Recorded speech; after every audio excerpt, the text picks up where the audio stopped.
Everybody, welcome back to Beans No Ball Bean Talk, episode 30. We'll actually name the episode number this time. Now, obviously, Christian, you're looking a little dapper this episode. Yes, I just well, I don't know. I think I did mention it on with Time Sports. We just wrapped up our second episode that should be getting edited this week, but episode 1 from last week should be airing out tonight. I hope. But yes, so this episode I am looking a little bit dapper, but absolutely, yeah. nice, Obviously, nice to see. I'm there since it's directing with you. I will say, very nice show for you this week. I'm very excited for our viewers to actually get to see you on that one too. And obviously, last episode, I mean, we kind of forgot to, we're new to Titan Radio, so we should give you guys an introduction of ourselves.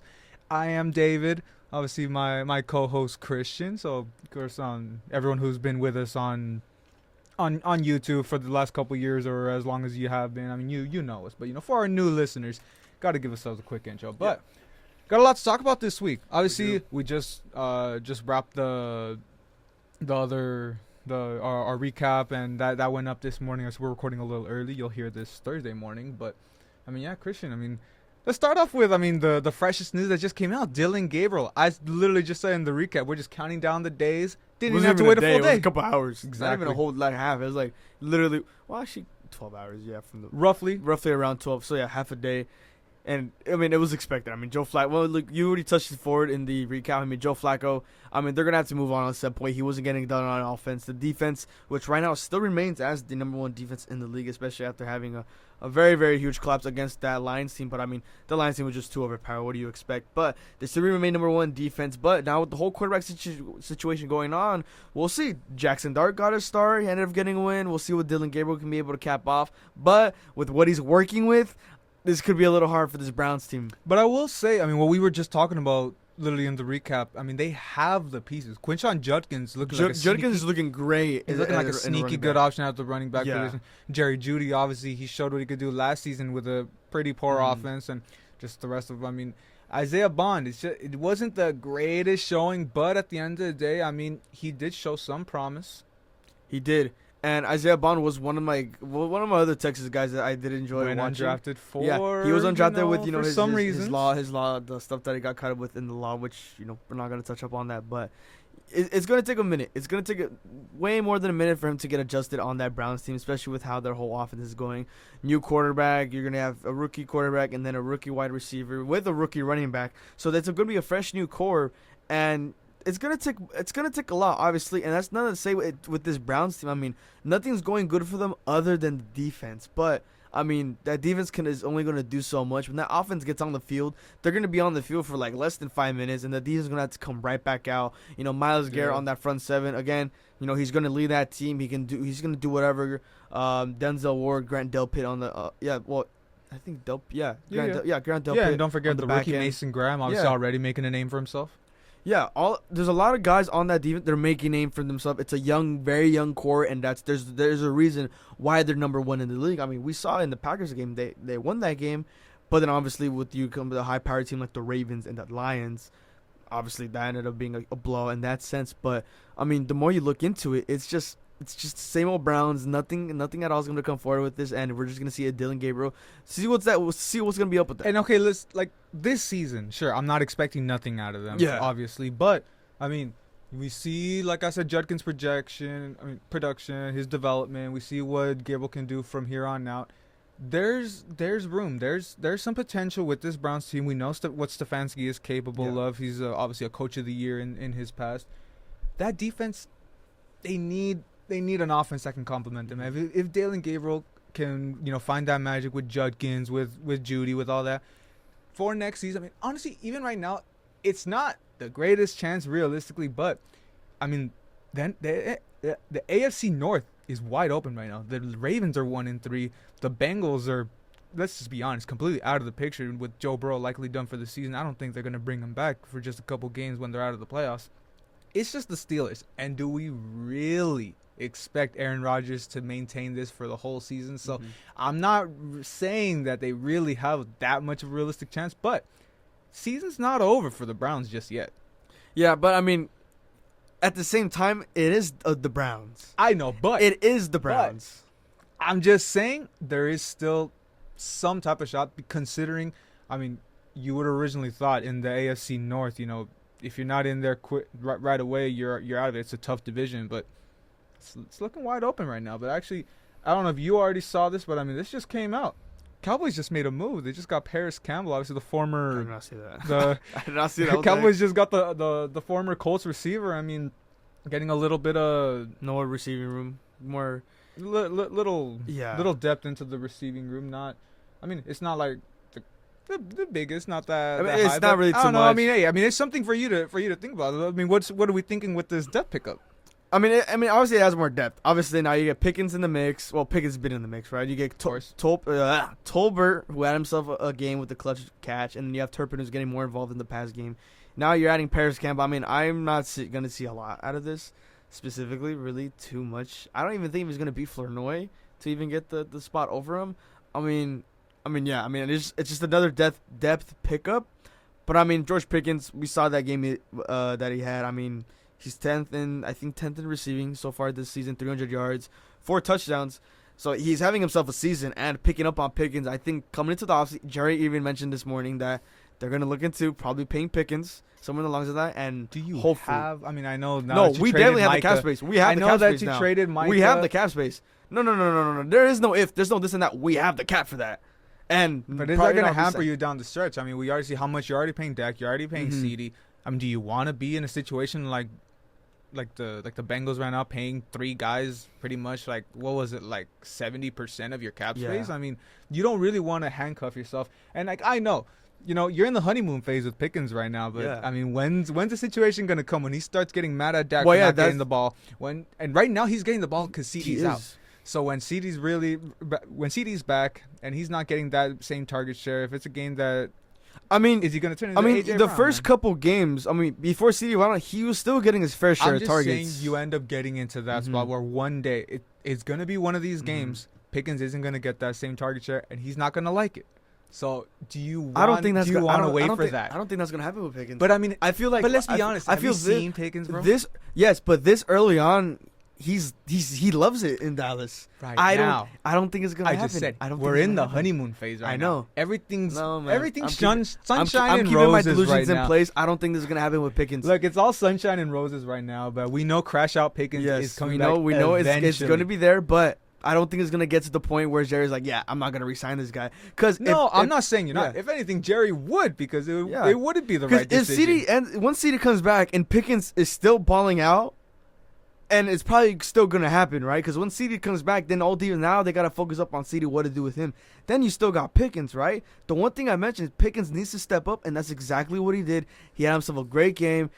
Would have been much better with the win. A nice generational Dak and Pickens game, but obviously that Eberflus defense had to sell it. But down the line, if he continues to pick it up, even with CD in the mix, without a doubt, I don't think Jerry's gonna be hesitant to write that check, especially with what he said this morning. But again, with No, whatever and Jerry that's- says, and that is it's my thing. it's a great assault. I don't think he would hesitate realistically. I think Mhm. this would be one of the points that he is going to write that check. Yeah. I'm just saying, is that going to come back to bite you in that? But I want to get back into Mhm. something else that obviously you just mentioned, that tie. We got to get rid of ties in the NFL, man. I This is think something- now Dude. it's going to be looked at.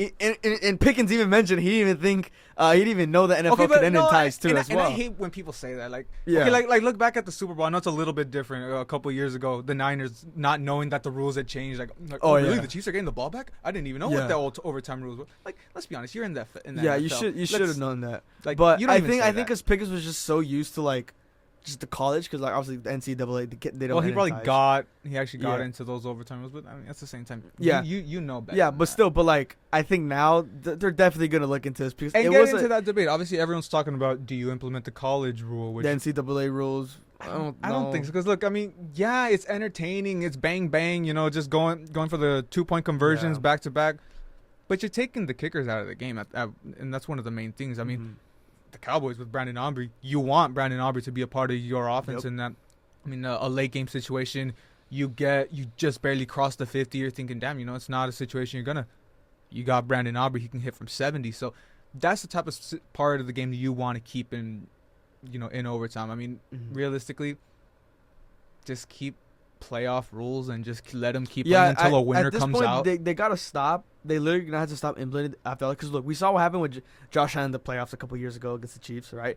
They implemented those overtime rules into regular season games now, where now both teams could get the ball back. But it's not even technically playoff rules because in the playoffs, there's not going to be a tie. You no, keep no. going. At first, it was first playoffs, No. and then they implemented Yeah, to no. regular But what I'm season. saying is because technically it's not. Because if it is in the playoffs, you keep going until there's a winner. Mhm. That's how it was in Super Bowl 58. Yeah. If the Chiefs didn't score in that exact play that ran out the clock Yeah. in the first overtime, they would have still gotten their chance because they didn't finish their first possession. They were going to get a full possession, and a whole new quarter was about to start.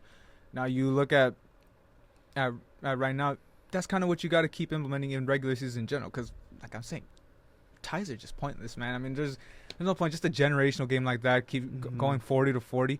Imagine if we had another 10 minutes of football to declare a winner. Another I mean, double come OT. on. That game should have been put away. 4th and 6. They got the stops early on the first couple downs, easy stops. But on 4th and 6, they just let Matthew Golden get that open for a big gain. The game should have been over. And then the Packers ended up getting saved by their voodoo magic with 1 second left on the clock. One more Forget second. saved. It was more of like they just got lucky that They didn't got lucky. throw that No, game it was up lucky out because of their it. time that clock. I was seeing McCarthy clock management right there, man. No, Once it wasn't like McCarthy Bowl. If it wouldn't be you- a McCarthy Bowl without some terrible clock management. When I saw that 1 second, I'm just like, dude, there's no way.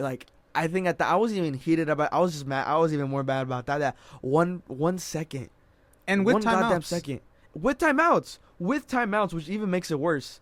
And wow, it's just man. Look, ties suck, and it's definitely gonna get overlooked at to see what's gonna happen because ties in this situation is gonna be bad, and then come playoff time where you're looking at the seedings because maybe that one tie could have screwed everything up.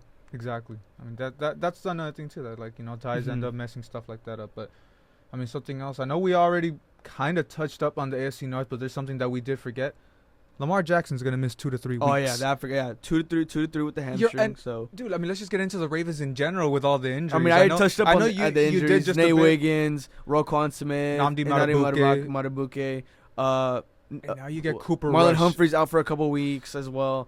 Dude, So and let's look at their matchup in this week against Houston. Sure, they're 1-3, but yeah, so are the Ravens. They're 1-3 without their quarterback, without half their defense. this game could go both ways. If I'm there's being not honest, much- especially with how the Texans are looking. Yeah, they got the win over the Titans. The Titans. But now you're still going against the Ravens team where they still have pieces around them. You still got Zay Flowers on the receiving end. You still got Mark Andrews. And I feel with Cooper Rush going in there, maybe Mark Andrews can finally start getting some targets because for some reason, any other quarterback other than Lamar Jackson, Mark Andrews could just go pop off. We'll see on that. But this game could go both ways, and it's definitely going to be a battle of ass at the end of it because I don't want to see a regressing C.J. Stroud going up against a practice squad Ravens team. It's gonna be a very, very boring game. But no one's really looking forward to it. I don't even know who to pick still. Can this game end a tie? I'm gonna call this one If there's a game that should end a tie, it this should should be have been It should should be have ended a that tie. But this is it's very sad to see, and with all the injuries and with on that Chiefs, the Chiefs really got some. They did really get some the whole injuries on the both sides of the ball. It just sucks at that point. But only 2 to 3 weeks. But it's still long 2 to 3 weeks, especially with the Ravens sitting at 1-3 against an NFC North that is kind of a little wide open with the Steelers on top. And the Steelers, bro. They got to obviously the Brian Flores defense in general. We touched enough on the AFC North as a whole, Yeah.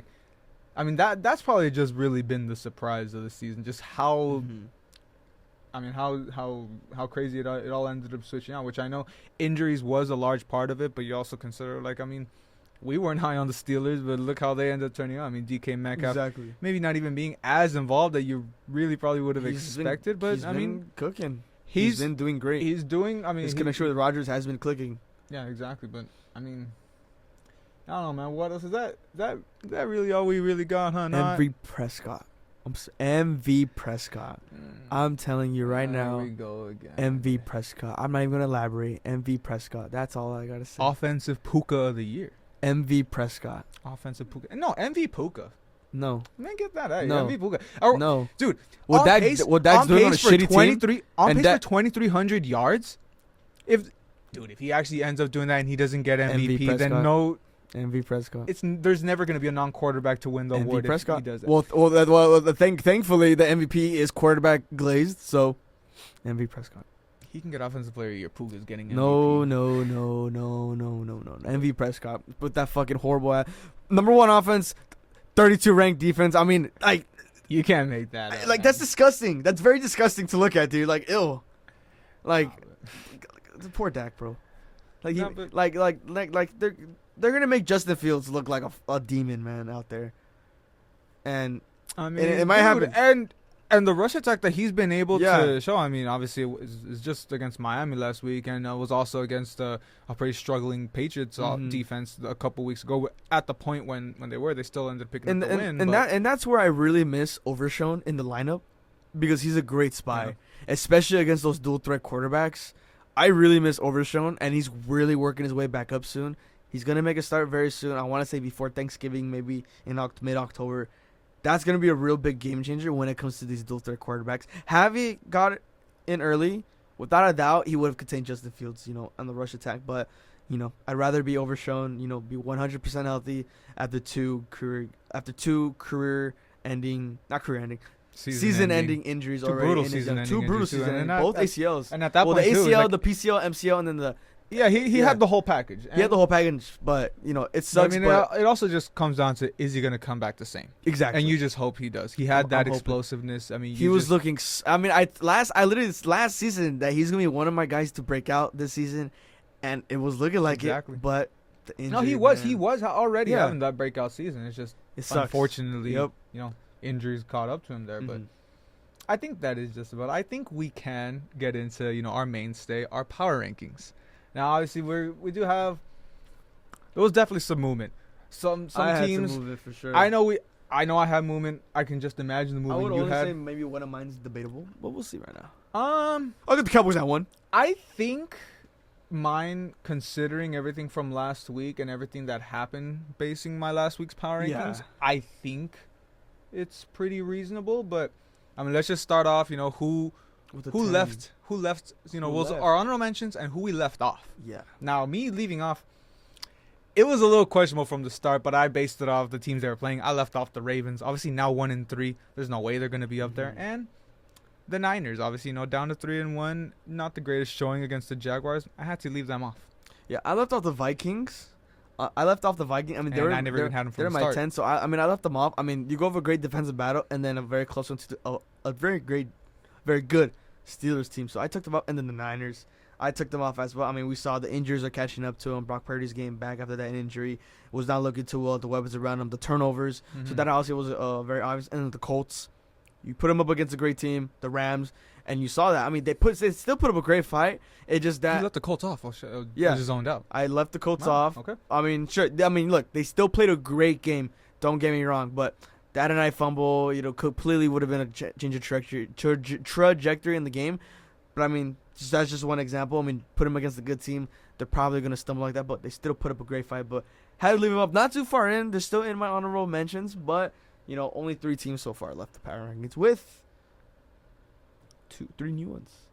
Okay. Obviously. I just got 2 new ones. I mean, I just really have only real honorable mention I can really throw in is the Steelers. I mean, Mm-hmm. I am leaving them off just right now. I'll just let that know right now. But they are an honorable mention.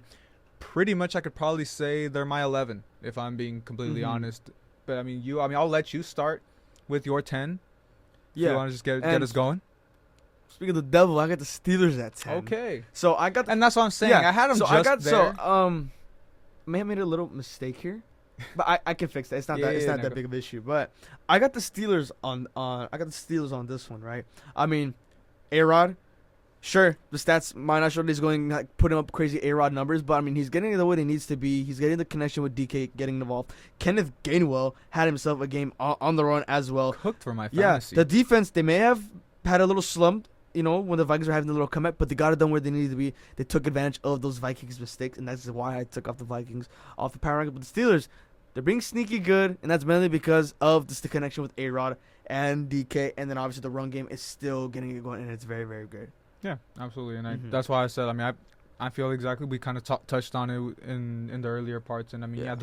they just missed it in here. I mean, another win if they keep this Mhm. going. I mean, they're gonna start shooting up. But yeah, you go ahead. Yeah, for my number 10, I'm gonna have the Broncos. Now, I mean, yeah, you know, you could say, similar to last week. Now this is a 2-2 team, but also you look into it, and sure, the only wins they have is the Titans and the Bengals. So maybe you can say what you want there, but their two losses were game-winning field goals. That Colts game, obviously, they let that one slip away with a stupid penalty, and the Chargers game, they were winning the entire game, and it all came down to a solid drive from Herbert and the Cameron Dicker field goal. Now they're a second away from being 4-0. You also, I mean, really, take into consideration, I know it was a really poor Bengals team, but still, holding a team to 3 in this league, it is a testament to this great defense. Just, obviously, still a top defense in general. Not great. I mean, sure, they're barely sliding into the top 10 in total, but, I mean, still one of the scariest defenses. We saw that last night. Yeah, without a doubt. I mean, this Broncos team, they did have a great against Cincy. I'm still a little skeptical about those Broncos because of, Knicks was a little inconsistent. But it was only, I mean, like that one interception. I'm Yeah. sure, no, not even on that. Just like his inconsistency in general. Still put up 28 points though, But yeah. so you also think about that. Not a little brain fart, but yeah, I forgot. I'm still gotta throw in my 9 now. At my 9, another new team. Hate that I had to throw in another division rival in here, but it's the Seahawks. It's my only other new team into this power ranking, and I mean, same thing. I'm giving credit where credit's due. Great defensive showing again. Obviously, picking off Kyler twice last week on Thursday night. Just in general, I mean, everything I said in that recap can just be regurgitated into this. They obviously phenomenal start. Only thing I honestly could have them higher, but it comes down to not the greatest finishing of games, and that's the same thing I said with Arizona. But I mean, yeah, to let Arizona come back, you need what would it take, like a 20-second drive to get them into field goal range and end up winning that game. Just, I would expect them to take care of Arizona a little better, but at the same time, you're 3-1 on a short week in that game on the road in Arizona for a divisional win. They're doing what they have to do, and at the moment, they still stand obviously in a tie at the top of the NFC West. For me, as for my 9, just another new one, the Jags. Okay. And this one, I was a little skeptical No, where I was gonna put the Jags in here, but mainly because they're getting it done. Sure, Hey. Trevor Lawrence, he may not be playing, clean football where he needs to get it, but ETN, man, my fantasy steal, ETN, and he's been cooking on the ground game, especially against the Niners defense, who with a defense without Nick Bosa, which played a heavy part into ETN's really great game. I mean, the 44, the pass touchdown early in the game. I think the 44th pass touchdown. I gave fact check on that later on and check that more. But he got it going, and he's taking advantage of the injuries and everything there. That's what they did. The Jags they're not playing clean football, but they're still getting it done. They won the turnover battle against the Niners, and you see they're still able to get it done even when they're down. Yeah, forcing 4 takeaways. Yeah, four total takeaways. But Trevor Lawrence, obviously, I have him this low just because he just needs to play a little bit more clean. The defense, obviously, it's been stepping up. And, obviously, my boy, Jordan Lewis, obviously, I'm still going to be riding with him. He's having a great year with the Jags so far. Then as for my number 8, I got the Seahawks there, too. Pretty much the exact same reason. Again, this young defense, been high on them for the past couple years. One of my main things about the Seahawks, they're not going to do great, but their defense is going to be one of the main reasons they're going to keep them in the season. And this season now, they're 3-1, tied with the Niners They're tied with the Niners and the Rams. So it's a 3-way tie. It's a very competitive NFC West. But because of this defense and Sam Darnold, he's having a great year so far. The run game starting to get picked up with Kenneth Walker and Charbonnet starting to have some flashes. Everything's going great so far with the Seahawks. But, down the stretch, that's where Darnold play a little bit cleaner. Get the offense, get going a bit and start getting Jason involved a little early on because he did get involved, a little later towards the second half against the Cardinals. But I have no problem with that whatsoever. I know Jason's going to be another big part of this receiving core down the line. Yeah, and my main thing with them is just you haven't really played anybody just yet. That's my main thing. And honestly, to even get them at that 9 spot where I had them. But, still, I mean, they're one of the 10 best teams right now. And, you just have to show them their respect right here. But my 8 team, I am keeping the Colts back in here, and I'm putting them into the number 8 spot. I mean, you're 3-1. You're undefeated, and you ran into, my opinion, one of the best teams in football. So, I mean, I can't fault them too much. I only dropped them 2 spots down from 6 to 8 for that one loss. And, I mean, offensively still, I mean, sure. I mean, let's be honest. If it wasn't for Adonai Mitchell, they're probably 4-0 right now. Obviously, throwing that touchdown away and negating a touchdown with a hold. So, I mean, to put that type of performance against the Rams, I mean, still show credit where credit's due. Still a third-ranked offense in the league right here. I mean, Danny Dimes, not the cleanest game, obviously 2 interceptions and everything you can look at there, but I mean, still doing what he can do, still managing out, still at the top of the AFC South. I mean, they're obviously probably still gonna hold on to the favorites. I'm gonna hold out hope for the Jaguars as my preseason pick, but I mean, credit where credit's due. The Colts, I mean, they still hold their spot. No, yeah, I mean, like I said it already. I mean, yeah, they did play a great game against the Rams. The guy where it needs to be just the late game mistakes, but we see against the great team, that's probably where they're going to fall short. But moving it in with my 7th pick, I'm gonna have the Bucks. Now I'm gonna have them move down just one, and obviously, look, they started off really rough against Philly. Oh shit! But keep going. But they realized I didn't. But they were picking it up in the second half. But again, just the late game mistakes, the pass rush, the Baker, all this little stuff, the defense selling, and everything was going wrong at that point. But I still have a lot of confidence in this Bucks. I know this connection between Baker and Emeka, it's still gonna be one of the greatest connections, down the stretch in the season. And I know it's gonna be picked up. Godwin's back in the mix, so more defense got to work around there too. But Quinion did lock up Mbuka, and I mentioned it, 22 pass matchups, only allowing 2 catches and I think 7 yards. I mean, I did mention in the recap. I'm not going to pull that up right now. But he locked down Mbuka. And that's the one thing now. You're stepping up into that receiver 1 spot. You're going to have to go up against these number 1 corners. And it's going to prove to show off what you got, right? But off Mbuka, I mean, he was doing what he could. He was getting everything got to get this offense going. But obviously, it just fell short. And because of that game, see, against a team that's powered like that, I just dropped a 1 spot. But at my 6th spot, let me switch that because I forgot to actually throw my 7th in. So yeah, I was confused. I was you got it right. But yeah, so in my 7th, I'm keeping the Packers right where they are. I mean, you can't fault them too much. I mean, you run into, I mean, at this point now, the top offense in football. Going 40 for 40. Yeah. You put up 40 points on the worst defense in the league, but you also, you took 40 from them. Now, I mean, in general, I mean, the performances from Romeo Doubs and, I mean, obviously, Jordan Love hasn't had the greatest performances. He really atoned to that right here.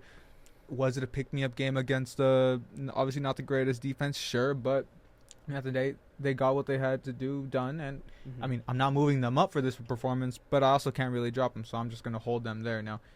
I know we got it all mixed up, so I'm going to just go ahead and give you my 6 right away.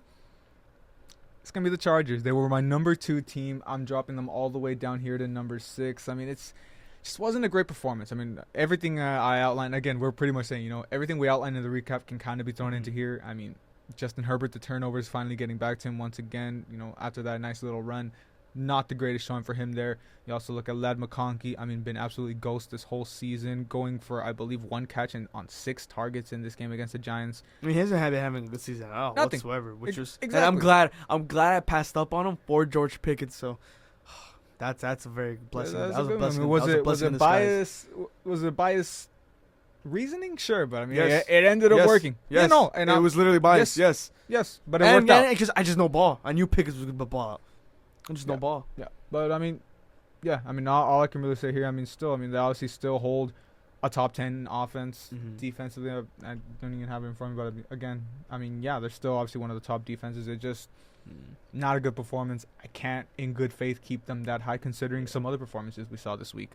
Yeah, and then for my 6, I actually have the Packers. So I moved them up just 1 above the Bucks, mainly just because – that offense looked a little bit better than the Bucs. It's not that much. I literally just flip-flop both of them. But, like I said, against the Packers. But, I can't really fault them too much because they went up against a very great Cowboys offense. I mean, they're the number 1 offense in the league for a reason. They put it up. It was just a battle of both offenses. Both teams just couldn't get it done there, too. But we would have expected, everyone was expecting to blow the Cowboys out the water. Michael was supposed to have a monster game. Pretty much was quiet for majority of the game up until the 4th there, too. But I mean, not really going to match on that one, but the Packers just move up a bit, just a little over edge on the Bucks. But moving into my 5th spot, and this team actually ended up dropping 3 spots. This is where I had the Chargers. So I have them just a little bit above the Packers. I mean, same reason, just there. They didn't have a good showing against the Giants. Obviously, the turnovers became with Justin Herbert. Maybe I could have flopped the Packers with the Chargers, but I mean, I'm going to keep the Chargers at 5, just a little bit of there, just because, Omar happened. He finally got going, and Justin Herbert, the turnovers there, it's finally starting to look like it. But, I mean, it was a pretty devious game for the Giants there too. But maybe a little skeptical. Maybe I should have had the Packers above the Chargers, but I'm still gonna stick it on this one. I don't know. I think you got him at a good spot, and now Yeah. I'm gonna go. It's actually kind of similar. I think these three teams we're all keeping them kind of together. I'm going the Buccaneers at 5. I mean, they were my number one team. Now I'm sliding them all the way down to 5 here. Same as the Chargers. They were 1-2. Now they're 5-6. Now, I mean, the Bucks, sure, that comeback, nice. It was decent, but it's just like Todd Bowles said. If you get behind the 8 ball against some, I mean, he didn't say it this way, but I'm gonna say this, against some easier teams to beat, then yeah, it's gonna work. But when you play good teams like the Bucks, we see the rest of their schedule. Obviously, they got a lot of great opponents. Being a divisional winner, you can't fall behind early against good teams. We see what happens when they do it against a team like Philly in this one, and also like we've been talking about, a struggling offense in Philly to still be able to do this. So obviously we can get into that wherever we have wherever we have them right now. But I mean, yeah. Still, obviously, their defense is what's really carrying them right now at 4th rank. But, offensively, the numbers have really been dipping. They're out of the top 10 all the way down to 15. And, I mean, we're being honest. The absence of Mike Evans is really what's showing here. I mean, yeah, you get Chris Godwin back, but he's still coming back from injury. And Mika Buka didn't really show the type of performance that we probably would have expected, really getting thrusted into that number 1 role. Now, as for my number 4 team, just up 1 spot, I'm putting the Bills. Now, obviously, you're 4-0, great performance and everything, but, I mean, it was against the Saints, like what we were talking about. It wasn't anything impressive. I mean, it's just like a bunch of the usual for them. I mean, Josh Allen got it done. Dalvin Cook did. James Cook did his thing and everything, but, I mean, it's just uninspiring. I think, realistically, all I could really say about them is I see them better as the Bucks and Chargers now because of how what those two teams showed us. That's why I can keep them above there and move them up from 5. But apart from that, not a really impressive 4-0 team, aside from, I guess you could say, that week 1 win against Baltimore. But now we see the type of team Baltimore's looking like. Is that as impressive anymore? Yeah, and then you'll see where I have the Bills on this one. But with my 4th spot, this is where I have the Eagles. I have them move up just 1. But I mean, look, can't really say much. They got a lackluster offense, but they're still 4-0. Barkley's getting held in rushing, still 4-0, right? They have a great lead. They near choke it. They're still 4-0, and that's the story of the Eagles. They're 4-0 even when Jalen Hurts isn't able to produce a lot. A.J. Brown or showing his frustration. But at the end of the day, they're 4-0 and they're getting it done. But it's only a matter of time until at this point where they're actually going to start playing offense and open up that playbook. That's really all I have about the Eagles. But moving to the 3 spot, I have your Rams, and I think you pretty much already covered it all. I mean, Stafford's looking great. The age is not showing. Puka's off to a generational run. You have still Devontae on that side. Kyron Williams is looking great. The defense, still a little shaky, but they're getting it done towards the end where they really needed to get done. But mainly because Puka. And, I mean, yeah, look, you think he's making the case for the MVP. For probably a lock right now for Offensive Player of the Year, but we're not seeing it down the line. But mainly this Rams team, on both sides of the ball, they're consistent on those ends there too. That's why I got him at the 3rd.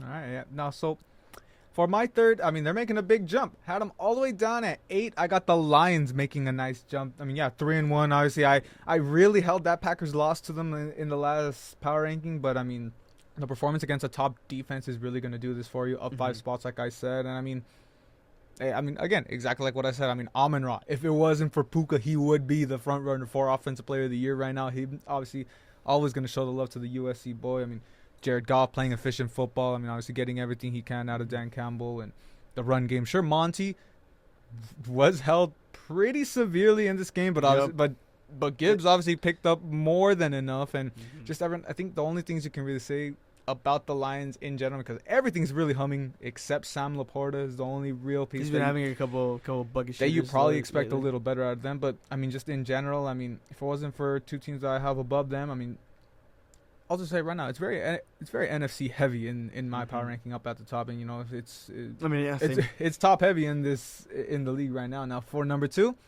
is where I have the Rams. I'm gonna keep them just a little more, just up 2 spots. I believe I had up 2 spots. No, up 1 spot because I had them at 4 or 3. I don't remember exactly where. If I had them, yeah, up 2 spots with obviously 3-1. You kind of already outlined what I really would have wanted to say. Obviously, Puka generation, all that. I'm not going to repeat it. Defensive showing. I mean, sure, I know you give up 20 points, but you also were able to hold it down in the end. I mean, 20 points isn't backbreaking. You also see Cam Curl, those 2 interceptions, huge. I mean, Nate Landman's still a ball hawk. Just obviously Everything's clicking with the defense in the exactly, front seven. and that's Everything is. and that's what the start of the season was like. You know, the defense was good, but we're still waiting on the offense. The offense is absolutely catching up right now, so everything's humming on this side. I think, you know, if it wasn't for the one loss, I would have them up there, and I think I already gave it away. But I mean, I'll let you keep yours. Sorry. Yeah. So for my 2 spot, now this one you could be like a little hot. I'm gonna have the Bills at 2, just one over your Rams, mainly because Josh Allen. I mean, without a doubt. And I know this is the same thing we had last week. I It's mean, the same thing. It's Josh Allen. I mean, no matter what happens with this, sure, they didn't look that great against the Saints. They still pull it off, right? But at the end of the day, they still got Josh Allen, and he was the MVP for a reason last season. With what he was working with on offense, not a lot of power, a lot of power heavy, other than like James Cook and then Dalton Kincaid. He got it done against top teams, and we saw what he was able to do in the playoffs. Just can't get it done against Mahomes, which is the only weak point on Josh Allen. But at the end of the day, it's still Josh Allen. He's going to carry this team, this offense when it needs to be. But just that defense is the one thing where I think they need a little bit of improvement. But I touched it. It's Josh Allen, man. But, could Rams and Bills could probably flip-flop. But for that main reason and what he's able to get done and get it done when it needs to matter the most, I got them at that 2 spot. But at the 1 spot, I got the Lions. Now, the Lions moved up a lot. I mean, I had the Lions, I had them at 4. They moved up 3 spots to the 1 spot. And, I mean, their offense is back. They're clicking. Monty wasn't getting involved, but Gibbs was cooking. Amon-Ra was cooking. Jared Goff was looking like his old stuff. The O-line was looking great. The defense did what they could. And on a Browns team with the number 1 offense that held the Packers, a team that the Lions lost to, right? They were able to get it done. And, I mean, they're still the number 1 defense. They got it done. It was a little neck-to-neck in the beginning, but Jared Goff was cooking. Dan Campbell was being ballsy like he always is. They're opening up that playbook. Everyone was getting involved when they needed to be. Amon-Ra and Gabe, that's pretty much all they needed to be. Maybe we would like to see more from JMO, just to get a little bit more involved. I know those JMO fantasy owners are getting a little upset about restless, that. huh? And even Monty not getting a lot. But I mean, when Gibbs is doing that much productivity, it gives Monty a side, fantasy a side. But I mean, it's still a great 1-2 at the end of the punch. day, they don't care about fantasy. Yeah, they don't care. I on mean, the other side, Amon-Ra's cooking them. Gibbs is cooking them. The defense that's is what's looking working, great. Like, who that's cares? what's gonna At work. that point, Monty's like, I'm gonna just kick back, let Gibbs do what Exactly. he's doing. Because for them, that's all that matters. Yeah, as that's long all as that you matters. get the win. It's still. If Monty were to get was getting active that game, it would have just been even more points on the scoreboard. But this offense is cooking. We're seeing what this offense was doing last season. They're reciprocating back into this season. That Packers loss, they went straight at it and left that, and they're doing that. That's why they deserve that 1 spot this week. Yeah, absolutely. And I was close to making that exact call, but I'm still putting the Rams above them, and I'm still gonna hold firm. I mean, I'm gonna be honest with you. Have they shown the best performances? No, but they're getting it done, and they're, in my eyes, still the best team in football. It's the Eagles, and I'm sorry, I don't really like it. I know you're hating it, but I mean, look, matter of time. Like, I don't care how long it waits. At the end of the day, look, I know. Obviously, their rankings aren't really impressive. Pretty bad if we're being honest. If you look at the total, obviously, we're just looking off numbers, 30th ranked offense and 22nd ranked defense. And I had a statistic. They've been outgained by 300 and something yards too. And look, or something like that. Group all that together, but at the end of the day, they're still 4-0. They're 4-0. My point They're exactly. getting everything they need to do. They're getting timely stops. They're getting timely plays. The block kick, 2 block kicks 2 weeks ago. And then last week also, another block kick that at the end of, a block punt that they brought back for a touchdown, which at the end of the day, in a tight game, that obviously could have been the difference. Obviously, when the Bucks could have got the ball back there. Now, just realistically, like I said, are they doing it impressively? No. But at the end of the day, they're getting it done, and they're the best team in football. Yeah. I'm gonna keep saying. I'm waiting for it, and I know you guys talked about it. We're giving a little spoiler for Titan Sports. I know you guys said that. Only a matter of time until they actually play a top team like that. But we can't take them out of that top spot until that collapse starts. So I am also patiently awaiting the Eagles collapse. And I know for you guys for seeding specifically too. Exactly, because because they do own the tiebreaker at this point. That loss is going to eventually be the difference if we're in the battle for the 1 seed. But honestly. Pretty solid rankings. I think we had some good stuff to back this up. Yeah. Just for the most part and just in general. But Mhm. I think, I mean, I mean, we anything pretty much else got really, the. I mean, we're getting this we're up a pretty little much earlier than done. usual. Yeah, but I mean, we we got are- some of the main points that we there's really some wanna more. I talk- mean, yeah. we're missing a whole day of news that we probably could have had if we Yeah. would have recorded this in the same. But you know, the right time spot, but purposes, schedule. yeah, so. of course. So I mean, But we still got a oh, good, yeah, good yeah, amount yeah, of sense yeah. that we talked yeah, about. but so I at mean, least that's let's now let's just get into the closing stuff. Let's get into Thursday night. I get to talk about my Rams more. Now, of Mhm. course, let's get started. The Niners are coming into SoFi. But I just hate it. I'm gonna have work and miss that game. But I mean, let's just get into those picks. And I mean, at the end of the day, it's 2 3-1 teams. I mean, I think we see these are two very different 3-1 teams and how they got there with the way the Niners are playing with Rams. It's no surprise. I'm gonna take the Rams in this one. I don't know if you want to throw in some analysis with your pick. I mean, yeah, I'm still gonna go with the Rams with this part, mainly because look, the Niners side, the injuries, Brock Purdy didn't look good, the turnovers. I'm telling you, once they start turning, once they start forcing those turnovers, it's pretty much gonna be Rams Exactly. game without a doubt. Not gonna elaborate too much about that. We saw what happened last week. Once the Niners start losing that turnover battle, it's wraps. Yeah, exactly. So I mean, we just look into that. Easy consensus on this one. I mean, hope they can get it done for us, and obviously keep pace. We see the Eagles still obviously all the way Yeah. up there. We got to keep pace with them, but I think that's pretty much gonna do it. I mean, we got a little time crunch on this Yeah. one. With what we were in our time to be in the studio from this, but I mean, yeah, we'll see a little shorter video on this one, but. Thank you guys for watching.